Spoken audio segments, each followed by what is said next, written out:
आज इस गरिमामयी कार्यक्रम में जब हम सब लोग यहां पंडित हरिदत्त शर्मा पुरस्कार को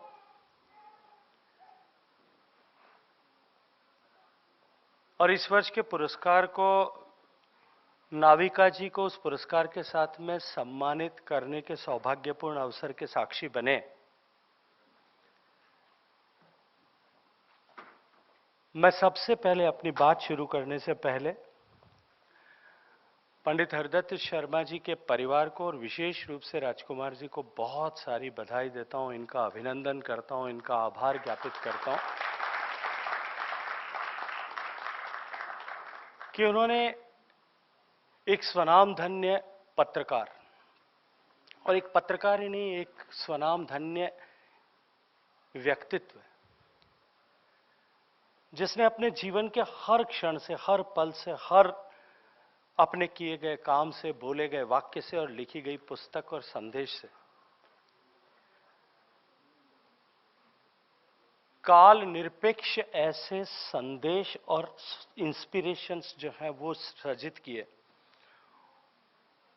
उनके नाम से इस पुरस्कार की रचना करके उनके नाम को एक अमर प्रेरणा बनाने का सौभाग्यपूर्ण काम किया है। आज इस महत्वपूर्ण अवसर पर जब हम सब लोग यहां इस वर्ष के पुरस्कार सम्मान समारोह में आए हैं, मेरे लिए तो नैतिक रूप से दबाव था कि मैं आज के कार्यक्रम में यहां उपस्थित रहूं, क्योंकि गत वर्ष के कार्यक्रम में मैं तय होने के बाद में भी, तय करने के बावजूद में भी, क्योंकि मुझे एकाएक माननीय प्रधानमंत्री जी के आदेश से देश से बाहर जाना पड़ा था, उसके चलते मैं कार्यक्रम में चाह करके भी उपस्थित नहीं हो पाया था। इसलिए इस बार इस कार्यक्रम का निमंत्रण मिला तब मैंने न केवल सहजता के साथ में स्वीकार किया, नैतिक जिम्मेदारी समझ करके इनको कहा कि मैं अवश्य कार्यक्रम में उपस्थित रहूंगा। अभी तो उसके साथ साथ में जब ये मुझे बताया गया कि नाविका जी का सम्मान हो रहा है, तो फिर मेरे मन में थोड़ा डर भी था, क्योंकि नाविका जी ने अभी कहा कि इनको कई साल तक काम करना, मुझे लगता है मुझे भी कई साल काम करना है। और राजनीतिक क्षेत्र में काम करने वाले व्यक्ति के सामने सबसे बड़ी चुनौती तभी होती है जब ऑन एयर इंटरव्यू और नाविका जैसे लोग प्रश्न कर रहे हो। तो मुझे लगा कि पंगा लेना ठीक नहीं है, तो मैंने तुरंत हाँ भर दिया। मंच पर उपस्थित मेरे बड़े भाई, जिनसे मैं हमेशा कुछ न कुछ सीखता हूं। एक व्यक्ति सहज कैसे रह सकता है, सामान्य कैसे रह सकता है, किसी विषय को एनालिटिकली कैसे सोचता है, किसी विषय को 360 डिग्री में कैसे एक साथ में सोचता है, और उतनी सहजता के साथ में उसको अपने साथ के अपने साथियों को सिखाता भी है। ऐसे देश के यशस्वी पेट्रोलियम मिनिस्टर आदरणीय हरदीप पुरी साहब, मेरे बड़े भाई, और जिस जगह पर, जिस कुर्सी पर बैठ करके मुझे काम करने का आज सौभाग्य मिला है, आज से 10 वर्ष पूर्व उस कुर्सी को सम्मानित करने वाले, उस कुर्सी की गरिमा बढ़ाने वाले, उस कुर्सी पर माननीय प्रधानमंत्री जी की प्रेरणा के स्वरूप शुरू में उसकी फाउंडेशन क्रिएट करने वाले असीम असीम ऊर्जा के धनी आदरणीय महेश शर्मा साहब, हमारी प्रिय भाभी। और अभी हरदीप पुरी जी कह रहे थे कि जब इनका परिचय कराते हुए कहा जा रहा था, जब आदरणीय महेश जी बात करते हुए कह रहे थे कि ये जो है तमाम विपरीत परिस्थितियों में भी चुनौती को स्वीकार करते हुए और उन कठिन परिस्थितियों में जो है रास्ता निकालने का जो है सामर्थ्य जिनका है, तो धीरे से हरदीप पुरी साहब ने कहा वो इन्हीं से सीखा है। आदरणीय लक्ष्मीपुरी जी, इस सभागार में उपस्थित सभी सम्मानित परिवारगण जन, आदरणीय सुनील जी, पत्रकारिता जगत से जुड़े हुए सभी सम्मानित सदस्यगण, देवियों, सज्जनों, सभी साथियों, मित्रों, आज हम सब जब लोग यहां एकत्रित आए हैं, और हम एक ऐसे प्रतिष्ठित मीडिया कर्मी का सम्मान करने के लिए यहां एकत्रित हुए। मैं ये मानता हूं कि ये सामान्य रूप से किसी प्रतिभा का सम्मान किया जाए या किसी के व्यक्तित्व का सम्मान किया जाए, मात्र इतना अवसर नहीं है। अपितु आज का ये अवसर एक प्रतिष्ठित पत्रकार के एक साधना के सम्मान से आगे बढ़कर के विरासत, वर्तमान और भविष्य, इन तीनों पर विचार करने का सौभाग्यपूर्ण अवसर है। एक और हम एक ऐसी विरासत जो पंडित हरिदत्त शर्मा जी ने सृजित की, उस विरासत का स्मरण करने का हम सब लोगों के पास में सौभाग्यपूर्ण अवसर आज है। एक ऐसे पत्रकार, एक ऐसे लेखक, एक ऐसे सृजक जिन्होंने अपने जीवन पर्यंत पत्रकारिता को एक प्रोफेशन मात्र नहीं माना, अपितु अपने जीवन भर उन्होंने इसको एक पब्लिक रिस्पॉन्सिबिलिटी के रूप में स्वीकार किया। हम एक ऐसे व्यक्ति की विरासत के साथ में अपने आप को जुड़ने का सौभाग्य पाकर के उनका स्मरण करते हुए अपने व्यक्तित्व में, अपने जीवन में झांकने का अवसर प्राप्त करने के लिए एकत्रित हुए। और उसके साथ साथ में ये वर्तमान का भी कि लगभग 3.5 दशक की अपनी साधना, जिसकी चर्चा उन्होंने बहुत विमलता के साथ में, वह बहुत सारी ह्यूमैनिटी के साथ में जिन्होंने अभी की,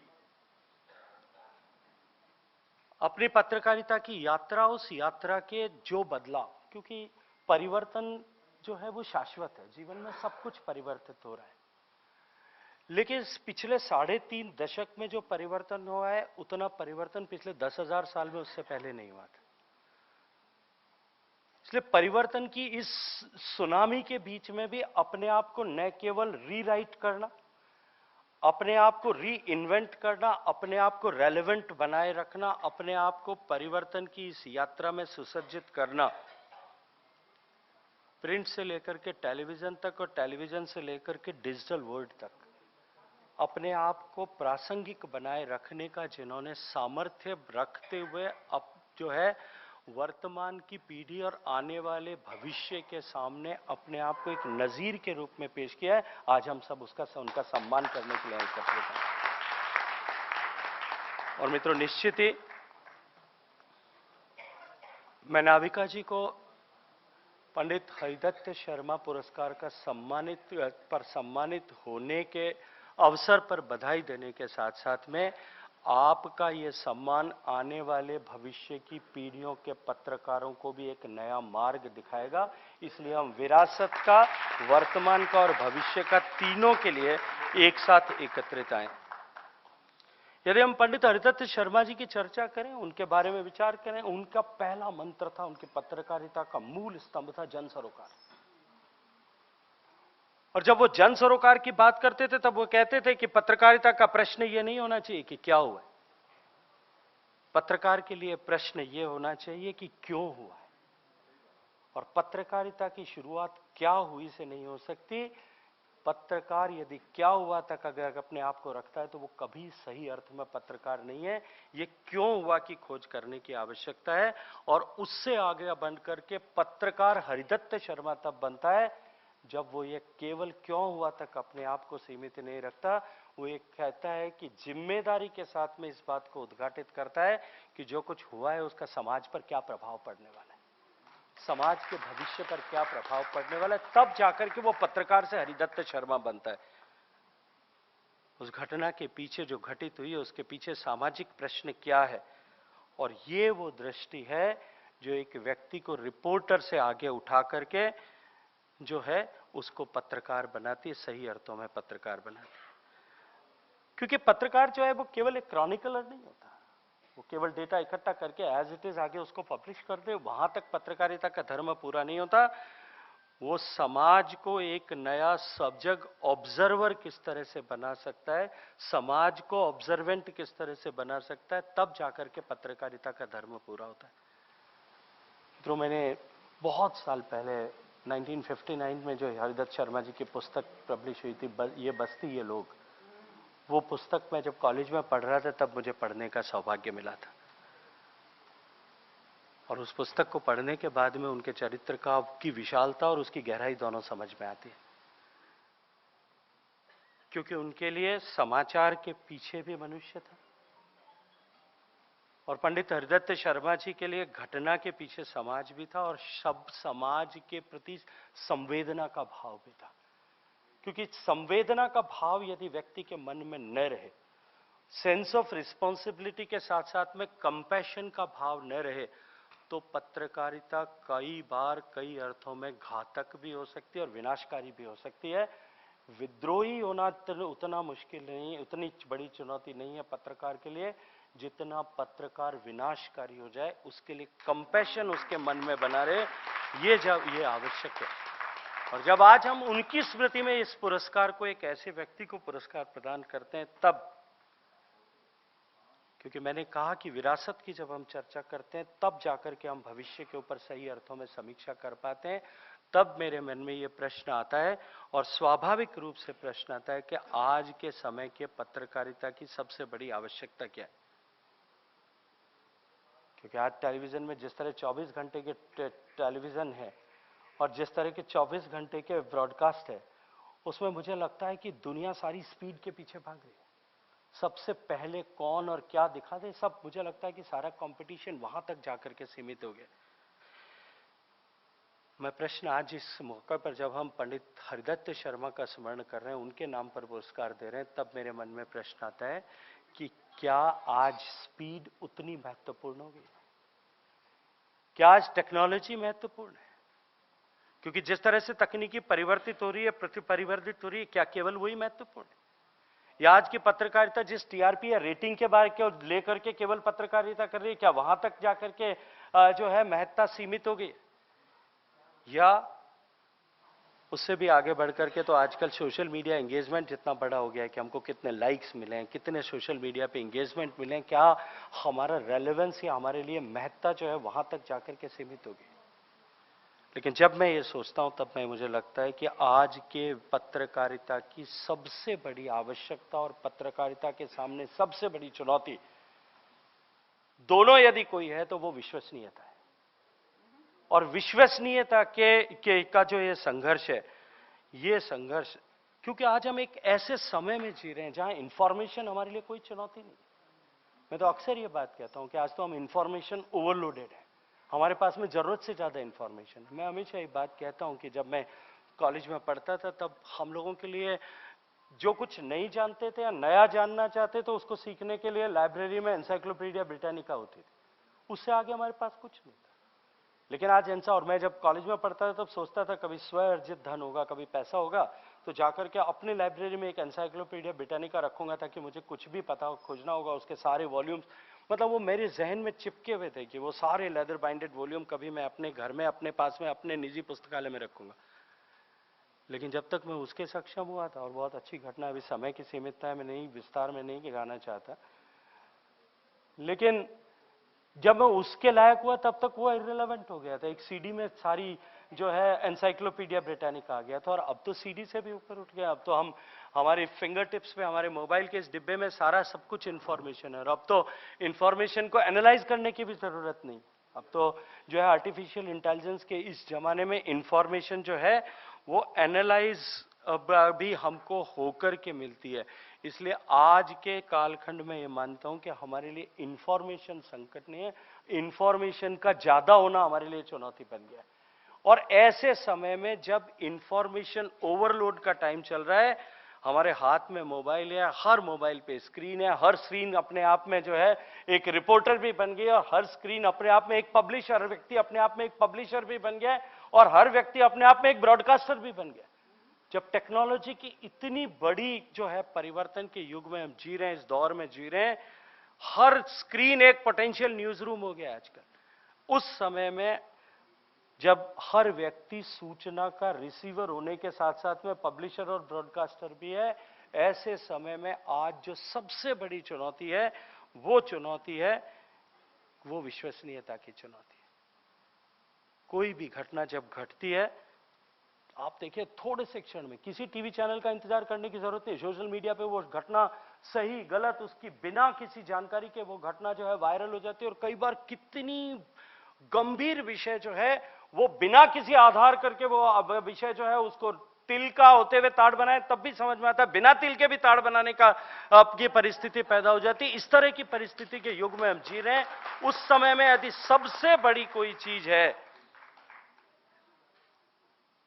तो वो है उसका राइट इंटरप्रिटेशन और उसकी क्रेडिबिलिटी को बनाना। और जो क्रेडिबिलिटी बनाता है, जो क्रेडिबिलिटी की चिंता करता है, जो सबसे पहले खबर देने के बजाय सबसे विश्वसनीय खबर को पूरे विश्लेषण के बाद में देता है, वो क्रेडिबिलिटी के साथ में काम करता है, तब जाकर के वो नाविका कुमार बनता है और जब वो हरिदत्त शर्मा पुरस्कार पाने का अधिकारी बनता है। 35 साल की इस यात्रा में बहुत सारे पत्रकार देश में होंगे।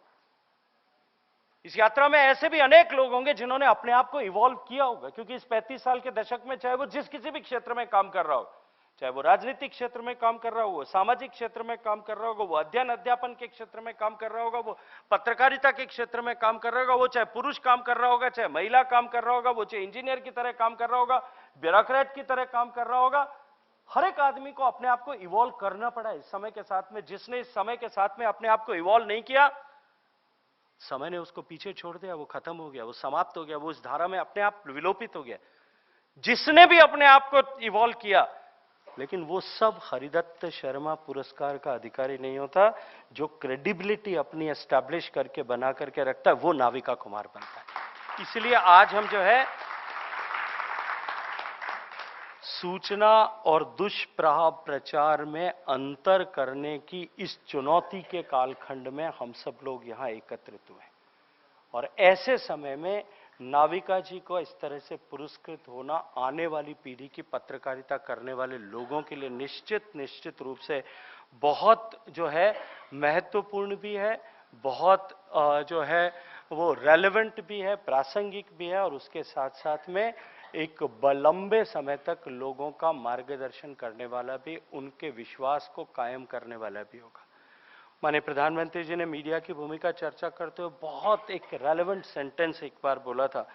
उन्होंने कहा था कि मीडिया केवल समाचार देने का माध्यम मात्र नहीं है, अपितु मीडिया हमारी सोच को आकार देने की क्षमता रखता है। और आज हमारा देश जब एक तरफ सांस्कृतिक पुनर्जागरण के दौर से गुजर रहा है और दूसरी तरफ जब हमारा देश when we are undergoing era of transformation, हम एक संपूर्ण परिवर्तन के दौर से गुजर रहे हैं, और जब किसी एक सोसाइटी के पास में, एक समाज के पास में, एक देश के पास में ऐसा सौभाग्यपूर्ण दुर्लभ अवसर कभी कभी आता है। आप दुनिया का इतिहास उठा करके देखिए, दुनिया में किसी सोसाइटी को, किसी ऑर्गेनाइजेशन को या किसी देश को ट्रांसफॉर्म करने का या संपूर्ण परिवर्तन के गिने चुने अवसर एक शताब्दी में या कुछ शताब्दियों में एक बार में मिलते हैं।